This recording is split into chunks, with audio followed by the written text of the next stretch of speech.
बंगाल का ही बेटी हूँ। बंगाल में बहुत क्यों आने ही नहीं देते। বাংলা সফরে এসে এক অনুষ্ঠানে বক্তব্য রাখতে গিয়ে প্রশাসনের ভূমিকা নিয়ে সরব হলেন দেশের রাষ্ট্রপতি।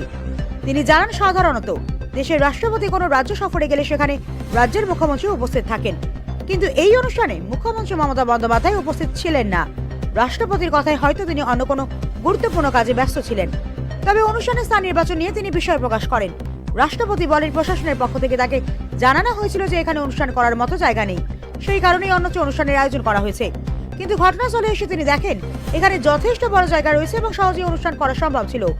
রাষ্ট্রপতির এই মন্তব্য ঘিরে রাজনৈতিক মহলে ইতিমধ্যেই জোর চর্চা শুরু হয়েছে। অনেকেই প্রশ্ন তুলছেন, যদি সত্যিই পর্যাপ্ত জায়গা থেকে থাকে তাহলে কেন প্রশাসনের পক্ষ থেকে বলা হয়েছিল এখানে অনুষ্ঠান করা যাবে না? বিরোধীদের একাংশের দাবি, এই ঘটনায় দেশের রাষ্ট্রপতিকে অপমান করা হয়েছে। বাংলার রাষ্ট্রপতির এই মন্তব্য এখন রাজনৈতিক মহলে নতুন করে বিতর্কের জন্ম দিয়েছে।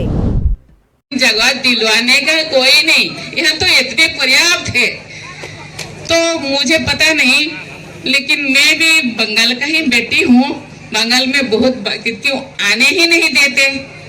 ममता दीदी मेरे बहन भी है, छोटे बहन है। पता नहीं मुझे कोई गुस्सा किए होंगे, इसीलिए वहाँ जाके प्रोग्राम करा। कोई बात नहीं, कोई गिला नहीं, कोई शिकवा नहीं, लेकिन वो भी आवाज रहे, आप लोग ठीक रहे। Thank you.